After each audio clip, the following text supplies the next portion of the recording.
Сайн байцгаана уу? Энд маж том байна. Тэгээд дараачийн эхэлж байгаа ишлүүдийг бүр өөртөө бичиж аваад боломжтой бол бас цээжлээд уншаад дахин уншаасаа гэж би чинслээсээ хүсэж байна. Би та бүхэндээ эдгэрлийн нууцыг хэлж өгөх гэж байна. Тэр нууц нь уг нь бол маш амархан л та. Үг. Тэгэхээр мэдээж хэн нэгэн бэлэг авьяастайч мэтгэлийн эдгэрлийн бэлэг авьяастай хүн дээр очиод эдгэрч болох болно. Гэтэл нөгөө хүн байхгүй бол яг үлээ та өвдчихдөг. Тэгээл нөгөө хүн рүүгээ хандаад байх уу? Харин бурхан таны залбирлыг сонсдог. Би үгээр өөртөө байгаа имийг нэгсэндээ сүнсний үгийг яаж хэрэгэлдэг талаар мэдчих юм бол та хизээл хизээ хэрэг өвчин тань руу дайрах үед эдрэх боломжтой гэсэн үг. Тэгэхээр сургаалт үгс 4:22-ыг уншия. Учир нь гэвэл миний үгс бол тэдгэрийг олсон нэгэнд ам бөгөөд тэр хүний бүх биед эрүүл мэнд өгнө гэж. Тэр миний үгс бол тэдгэрийг олсон хүнд юу гэж ам тэр хүний бүх биед эрүүл мэнд өгнө. Бүх бие тэр биеийн бүх өвчтөнд нэг итгэх боломжтой гэж хэлж байгаа. Миний үгс бол гэж хэлж байгаа. Сургаалт үгс 4:22. Туулал 107-20 тэр өөрийн үгийг илгээн тэднийг эдгээж тэднийг мөхлөөс нь аварсан гэж. Тэр эдгэж мөхлөөс аварсан гэж. Дуулал 107-20.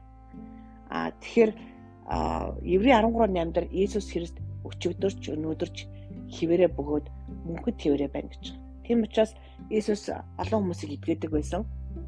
Доош тэр эдгээсээр л байх болно. Тэр эдгэдэг нэг нь Бурхны үгээр эзний сүнсээр эдгэдэг байгаа. Тийм учраас хин нэгэн рүү харахаасаа илүү яг Иесус рүү Бурхны өглөө хараад эдгэр сурах явдал маш чухал байгаа. Мэдээж эдгэрсэн мөртлөө заримдаа өвчин дайрахуу дайрна. Би ч гэсэн ханаа төрдөг, хүүхдүүд хаяа өвддөг, хулгаараа шалбалдаг.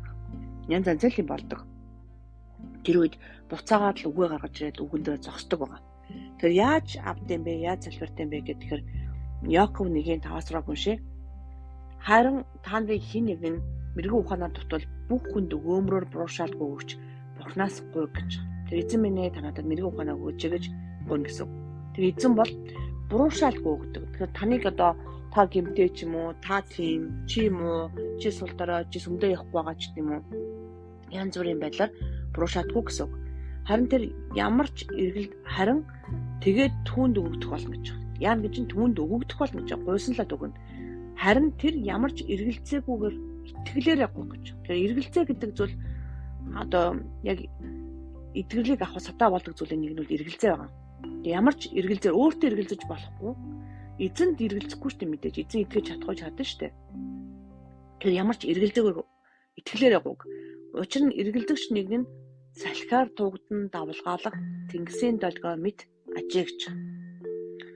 За тэгээд залбираад нөгөөх нь болохгүй байх юм бол бас би л муу юм байна эргэлзүүчээс авч чадсан үгжүүлэхгүй дахин гуйхаас битгий. Яг үлээ хийх гэж байгаа сурчдаг. Гал асаагт ч гэсэндээ анх оролдож байгаа сурчдаг штэ. Тэрнтэй адилхан нэг асаагаа сурчих асаагаа сурцсан байдаг. Яг түүнтэй адилхан. Тэгэхээр 1-р Иохан 5:15 дээр бид түүний хүслийн дагуу юу ч гуйсан тэр биднийг сонсдог гэдэг нь түүний өмнө бидэнд байгаа итгэл зориг юм. Тэгэхээр түүний хүслийн дагуу эзний хүслийн дагуу. Тэгэхээр би өвчтөө байна эдгэрье гэсэн эзний хүсэл мөн үү биш үү гэж эргэлдэж болохгүй. Яг бол шинэ гэрэн дээр хизээж Иесус бүх хүмүүсийг эдгэж хизээж хин нэгэнд өвчин өгч байгаагүй. Өвчнгөө бас өвчтөө нь орхиж байгаагүй байхгүй. Тэр эзэн үнээр загламаа дээр цологдоход зөвхөн авралаас гадна үнээр эдгэрлийг бас өгсөн баг. Түүний шарахаар бид нар эдгэрсэн баг. Тэгэхээр яг эзний үгэн дээр юу гэж байна вэ гэхээр бидний түүний шарахаар эдгэрсэн гэж хэлж байгаа. Тэгэхээр түүний хүслийн дагуу юу ч гуйсан тэр биднийг сонсдог гэдэг нь түүний өмнө бидэнд байгаа итгэл зураг юм. Бид юу ч гуйсан, юу ч юу. Гэтэ энэ дээр юу ч гуйсан гэдэл амар том шунлаар гуйхаас илүү эзний хүслийн дагуу өвчтөе хүн бол үнэхээр эдгэрхийг үнэхээр чин сэтгэлээс өгдөг ба. Ямар ч эргэлзэхгүй харин гуйх ёстой. Тэр биднийг сонсно гэдгийг бид мэдвэл бид түүнээс гуйснаа авсан болохыг мэднэ гэж байна. Тэгэхээр зүгээр сонсоод зогсохгүй хүмүүс хүлээж авдаг гэсэн ерөөсөө автахгүй гуйснаа авсан мэднэ. Яг гуйхууд Назарын Есүс нэрээр эдгэр эзэн минь та энэ эрүүл мэндийг надад таны үг намайг бүрэн эдгэн гэж хэлсэн байна. Би нэг гуйснаа яасан блэ? Авсан гэхдээ эргэлзэхгүйгээр итгэнэ гэсэн үг. Авсан болохоо зүгээр итгэн ч биш бүр мэднэ гэж байгаа. Тэгэхээр яг залбирч явах үед авсан болохоо та бас мэдэх боломжтой болно гэсэн үг. Тэгэхээр энэ итгэлийн одоо анхан шатны яг суур болгох байгаа. Энэ байхгүй байх юм бол дараа дараагийн залбирлууд явахд маш хэцүү болдог. Тийм учраас яг эдгээр үгнүүдээр бүр суугаараа бодоороо эзэн юу гэж хэлсэн байна. Бүр тунгаараа хамгийн гол нь эзэн таныг үнэхээр итгэхийг хүсэж байгаа шүү. Эзний үгээр, эзний одоо хүслийн дагуу эзний сүнсээр хамт гэж ойлгоороо. Тэгэхээр хин нэг харахаасаа илүү яг та Есүс рүү хараараа, Бурхны үг рүү хараа гэж би онцгойлон гуймаар байна. Тэгээд танд баярлалаа.